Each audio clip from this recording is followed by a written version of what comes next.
안녕하세요. 1월 14일 목요일 새벽 예배를 하나님께 올려드립니다. 기도하십니다. 언제나 좋으신 하나님 감사합니다. 오늘도 우리에게 생명을 허락하셔서 주님을 사모하며 예배를 사모하여 영혼이 먼저 살아나기를 원하는 마음으로 예배하게 하시니 감사합니다.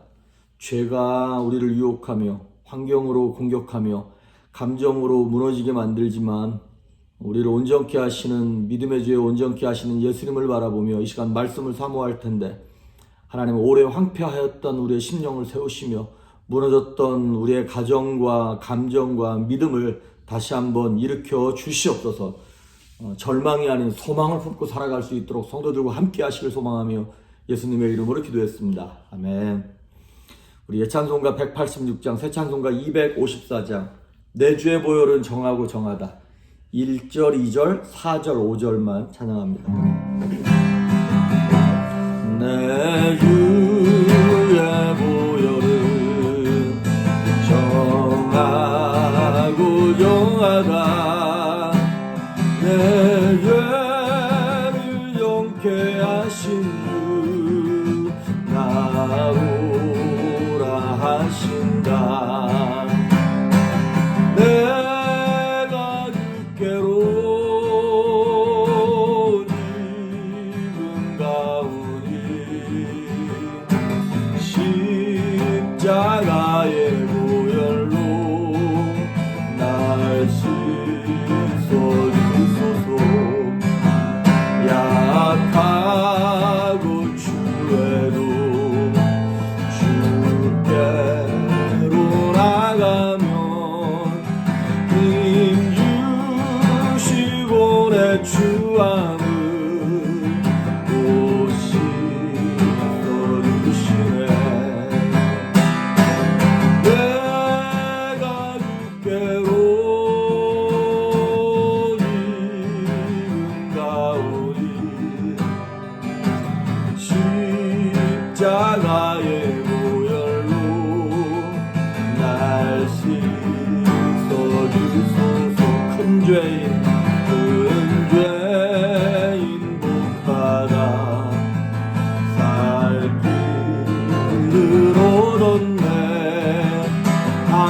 한없이 넓고 큰 은혜 베풀어 주소서. 내가 주께로 지금 가오니 십자가의 보혈로 날 씻어주소서.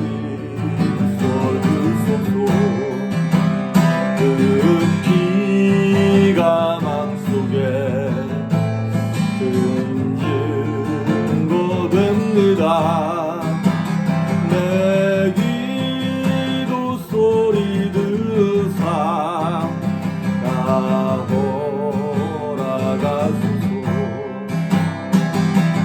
내가 주께로 지금 가오니 십자가의 보혈로 날 씻어주소서.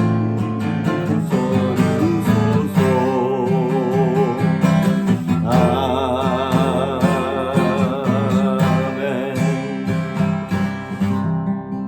네.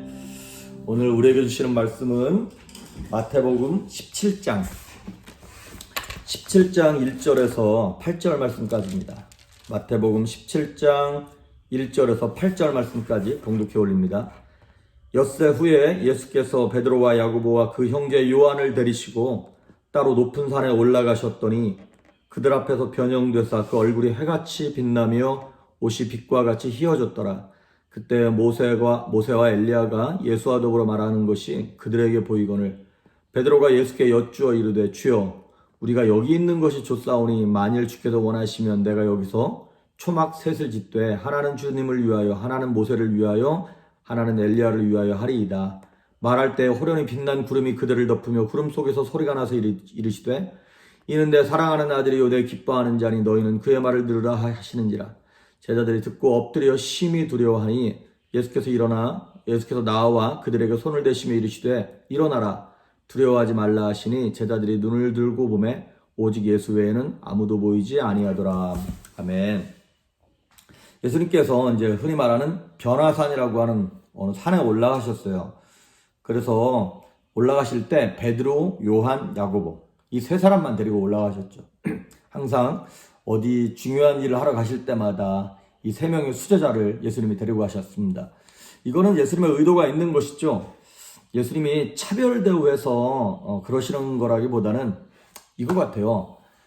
아주 되게 어려운 수학 문제를 40명, 50명 모두에게 다 이게 숙제로 내준다고 풀 수 있는 게 아니라 이게 상위 10등만 따로 이렇게 모아서 특별반처럼 대학 진학을 위해서 이렇게 훈련하는 것처럼 예수님께서 로얄 젤리를 그들에게 먹이는 거예요. 영적인 로얄 젤리를 먹여서 믿음으로 그것을 소화시킬 만한 제자들만 지금 데리고 올라가시는 거예요.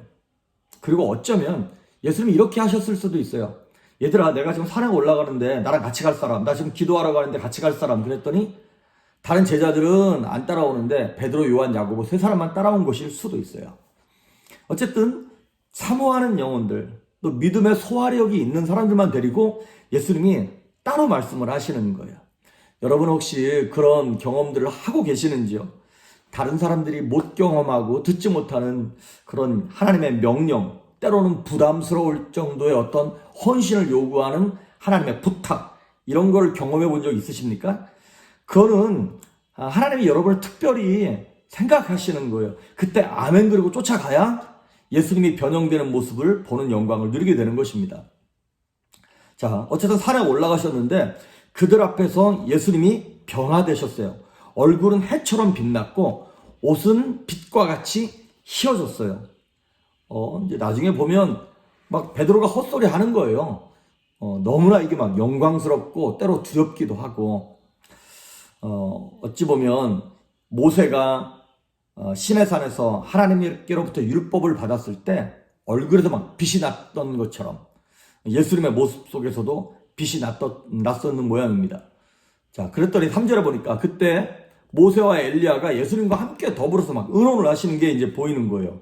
자, 예수님이 모세와 엘리야랑 말씀을 나누실 때 옆에 있던 제자들이 봤을 거 아니에요. 그때 예수님이 이들을 소개시켰을까요? 이 사람이 모세고 이 사람이 엘리야야. 그러지 않았을 겁니다. 그런데 어떻게 모세인 줄 알고 엘리야인 줄 알았냐? 이게 영적인 세계예요. 영계는 설명하지 않아도 알아지는 거예요. 딱 보면 아는 거예요. 때로 가끔 여러분 이렇게 환상을 봤다든가 아니면 하나님께서 주시는 영몽, 꿈을 꿨다거나 그럴 때가 있습니다. 아니면 은혜 충만한 가운데 어떤 사건을 딱 경험했을 때 이거 누가 설명해 준 게 아닌데 이거 하나님이 이렇게 말씀하시는 거다. 이거 이 사람에 대한 얘기다라고 하는 게 확 느껴질 때가 있어요. 그게 영적인 세상입니다. 그래도 제가 늘 기대하는 것 중에 하나가 무엇이냐면 우리가 천국에 가면 예를 들어서 제가 만나보지도 못했던 베드로, 요한, 예수님 그다음에 다니엘, 엘리야, 야곱 이런 사람들 가서 보자마자 압니다. 그냥 보자마자 한 번에 알아지는 거예요. 그리고 우리 옆에서 같이 신앙생활했던 믿음의 동료들의 이 땅에서는 이렇게 얘기하지 않았던 과거 얘기, 뒷얘기들, 아무도 몰랐던 얘기들을 천국에 가면 한 번에 알아지는 거예요. 그런 게 너무 신기할 것 같아요. 어쨌든 엘리야와 모세가 예수님과 더불어 세 분이서 지금 말씀을 나누시는 거예요. 그런데 왜 모세와 엘리야냐? 우리가 구약을 얘기할 때 율법과 선지자 이렇게 얘기해요. 모세 오경이 율법이고요. 그 다음에 이제 그 율법에서 파생된 어떤 역사서가 있고, 그 다음에 이제 하나님께서 예언하신 선지서가 있어요. 그래서 구약을 통틀어서 얘기할 때 율법과 선지서 이렇게 얘기하거든요. 그러니까 그 율법의 대표가 누구냐면 모세예요. 그리고 선지자들의 대표, 예언서의 대표가 누구냐? 엘리야예요. 그래서 율법이 얘기하는 것도 메시아를 얘기하는 것이고, 선지자들이 예언을 하는 것도 다 누구에 대한 예언이에요? 예수님에 대한, 메시아에 대한 예언이에요. 그리고 마지막 때 예수님께서 다시 오실 때에 이 땅에 다시 오게 될 인물들도 모세와 엘리야라는 것이죠. 그래서 이 예수 그리스도를 통하여서 구약의 율법이 완성되고 이 예수 그리스도를 위하여서 예언이 된 것이었기 때문에 예수 그리스도로 말미암아 이 선지자도 선지서도 예언도 다 완성이 되는 것을 나타나는 것입니다. 그래서 이 모세와 엘리야가 예수님과 함께 예수님이 앞으로 예루살렘에 올라가셔서 어떻게 죽으시고 어떻게 고난받고 살아나실 것에 대해서 의논하시는 그러한 내용입니다. 그러면 예수님께서 이런 변형돼서 이 영광스러운 모습을 왜 이 제자들에게 보이셨을까? 여기 우리가 17장을 봤습니다만은 그 앞에 16장 마지막 절 28절에 이런 말이 나와요. 진실로 너희에게 이르노니 여기 서 있는 사람 중에 죽기 전에 인자가 그 왕권을 가지고 오는 것을 볼 자들도 있느니라, 이런 말씀을 하세요. 이 전에 예수님 무슨 말씀하셨나요? 가이사라 빌립보 지역에서 베드로의 주는 그리스도시요 살아계신 하나님의 아들입니다, 그 얘기를 듣고 예수님이 이제 내가 죽을 때가 됐구나라고 말씀하셔서 제자들한테 이제 내가 종교 지도자들에게 핍박받고 이제 내가 죽을 거야, 그리고 3일 만에 부활할 거야 라는 거를 처음으로 말씀하셨잖아요. 그 예수님의 고난과 부활에 관한 얘기랑 이게 지금 밀접한 연관이 있는 거예요. 즉 제자들이 예수님의 그 고난 사건을 듣고 얼마나 낙심하고 두려워하며 무슨 일이 생길지를 몰라가지고 지금 걱정하고 있는 거잖아요. 그러한 그들에게 예수님의 영광스러운 모습을 보이심으로 말미암아 예수님이 그러니까 고난받고 끝나는 것이 아니라 예수님이 하나님이시다, 다시 부활하셔서 이 영광을 누리실 거다라고 하는 것도 제자들에게 보이심으로 제자들에게 안심시켜 주시고 그 다음에 그들의 믿음을 확인시켜 주려고 하시는 하나님의 특별한 은총이라고 하는 것입니다. 자, 그런 하나님의 특별한 생각을 갖고 보여주셨는데 이 나대기 좋아하는 베드로는 또 이제 헛소리 하는 거예요. 4절에 보니까 이렇게 얘기하는 거예요. 예수님, 여기가 너무나 좋습니다. 우리 여기 산에서 내려가지 말고 초막셋을 짓고 하나는 예수님을 위하여, 하나는 모세와 하나는 엘리야를 위하여 텐트 치고 우리 여기서 삽시다, 이렇게 얘기하는 것이에요. 이거는 우리 신앙생활하는 사람들을 나타나는 것입니다. 우리가 신앙생활하다 보면 변화산 위에 있는 성도들이 있어요. 교회 생활하는 게 너무 행복한 거예요. 맨날 예배드리고 이렇게 성도들과 함께 그냥 죄 짓지 않고 이렇게만 살았으면 좋겠는 거예요. 그 변화산 위에 머무는 교인들이 있어요. 그런데 여러분, 그런 체험들은요 잠시 체험하는 거예요. 항상 그렇게 체험할 수 없어요. 우리 이 땅을 살아가고 있는 사람들 아닙니까? 그래서 결국에는 그 산 위에서 오래 머물러 있을 수 없어요. 물론 이 땅을 떠나고 난 이후에는 이제 그 영원한 변화산에 거하는 거겠지만 그 전에는 우리는 여기서 은혜 받고 산 밑으로 내려가야 합니다. 왜냐하면 두 번째 부류의 사람들이 있기 때문에 그래요. 나머지 변화산의 경험을 체험해보지 못한 그 사람들이 있기 때문에 그 사람들에게 내려가야 한다는 것입니다. 그래서 우리는 세 번째 부류의 사람이 되어야 하는 것이죠. 변화산의 체험으로 무장하고 세상에 내려와서 그리스도의 군사로 살아가면서 저들을 하나님의 영광으로 데리고 들어오는 그러한 일꾼들이 우리가 되어야 할 것입니다. 근데 베드로는 그걸 깨닫지 못하는 거예요. 그러니까 베드로가 이렇게 헛소리 하니까 5절에 하늘로부터 호련히 이제 음성이 들리는 거예요. 그럼 이렇게 말하는 거예요. 이는 내 사랑하는 아들이요 내 기뻐하는 자니 너희는 그의 말을 들으라. 하늘로부터 예수님에 대해서 이는 내 사랑하는 자요 기뻐하는 아들이라. 이 음성은 예수님께서 처음 침례를 받으시고 딱 사역을 시작하실 때 하늘로부터 하나님 내려왔던 음성을 다시 한번 하나님께서 확인시켜 주시는 거예요. 그러니까 많은 사람들이 예수님을 그냥 4대 성인 중에 한 분이라고 얘기하지만 아니라는 거예요. 이는 내 사랑하는 아들이요 하나님의 아들이고 기뻐하는 자라 말씀하셨던 것이죠. 그러면서 여기서 중요한 말이 뭐냐면 너희는 그의 말을 들어라, 저의 말을 들어라. 예수님의 말을 들으라는 거예요. 이게 무슨 얘기입니까? 여러 가지 의미가 있는데 첫째, 모세의 말도 아니고 엘리야의 말도 듣는 게 아니라는 거예요. 즉 다른 말로 말하면 율법으로 구원받는 것도 아니고 예언으로 구원받는 것도 아니라는 거예요. 뭐 봤다 들었다 막 오직 생명의 말씀 되시는 예수 그리스도의 입에서 나오는 말씀으로만 나는 생명의 떡이다. 이 생명의 떡을 먹고 마시는 자마다 살아날 거야 라고 말씀하신 예수님의 말씀, 그거를 심령 가운데 받아들이라고 하는 것이죠. 그래서 우리는 하나님의 말씀을 듣기보다 세상의 유혹의 말에 너무나 쉽게 귀가 넘어가요. 아담과 하와도 그렇지 않습니까? 이 동산 중앙에 있는 나무는 먹지 마. 그러면 그 말씀만 붙잡고 있어야 되는데 자꾸 뱀의 말에 귀를 기울이는 것이죠. 또 한편으로는 이스라엘 백성들에게 12정탐꾼이 가나안 땅을 정탐할 때 하나님이 뭐라고 말씀하신 거냐면 그 땅 점령해라. 가서 둘러보고 오기만 해. 그럼 너희가 가서 정탐하고 난 다음에 할 얘기는 뭐냐면 이쪽으로 들어가서 공격하면 되고 이쪽으로 길이 있고 이런 것만 얘기하면 되는 거거든요. 그런데 쓸데없는 것을 12명 가운데 10정탐꾼이 얘기하는 거예요. 뭘 얘기하냐면 자신의 생각을 얘기해. 내가 보고 들은 걸 얘기해. 아닙니다. 그거 내 생각, 내 이성, 자신의 경험, 상식을 얘기하면 안 되고요.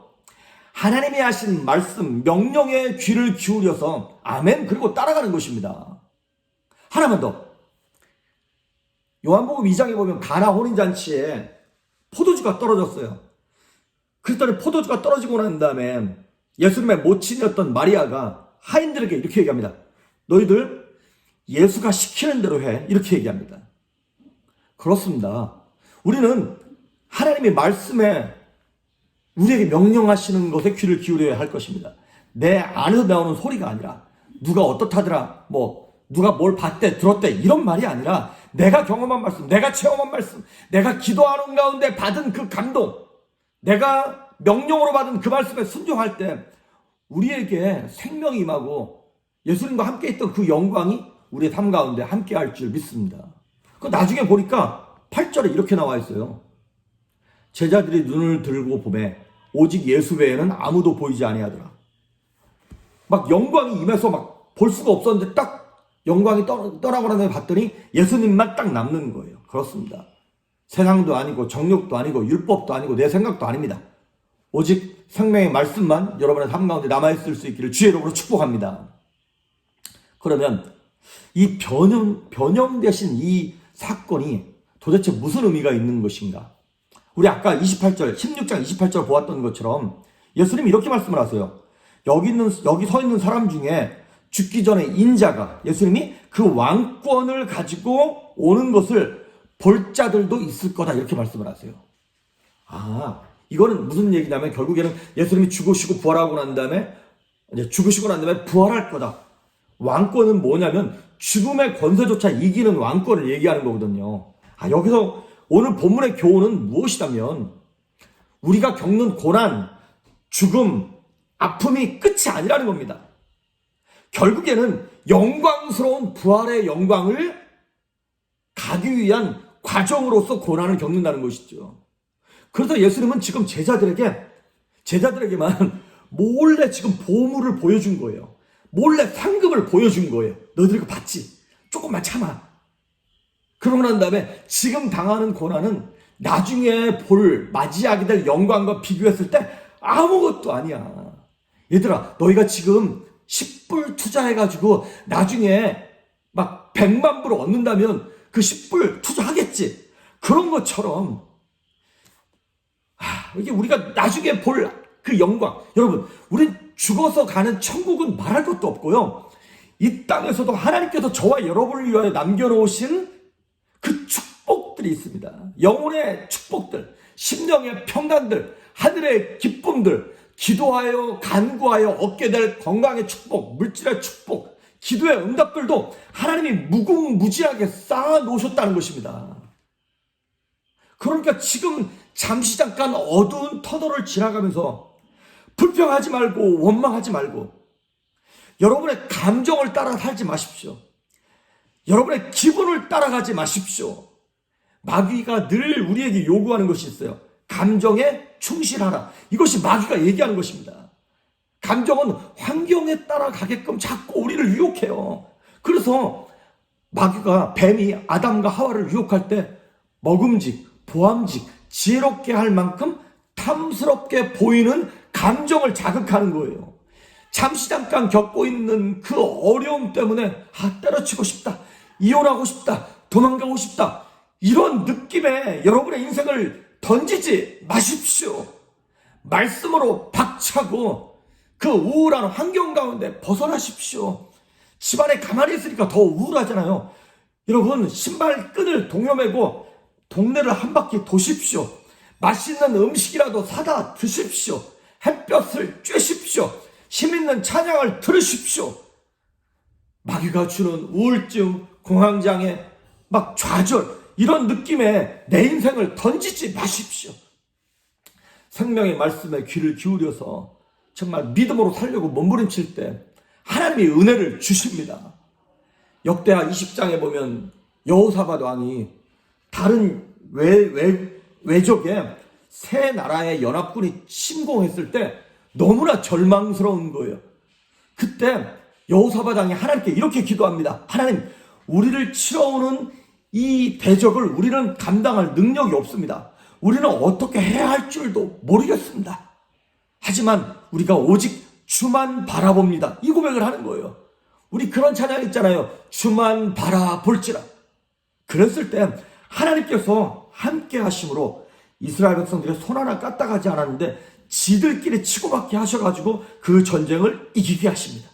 오늘 참 어렵고 힘든 이 땅을 살아가고 있는 저와 여러분이 영광스러운 하나님의 모습을 봄으로 말미암아 주만 바라볼 때 그 몰래 보여주신 영광으로 인하여 고난을 이기고 승리하는 여러분 될 수 있기를 주의 이름으로 축복합니다. 기도하십니다. 예수님 감사합니다.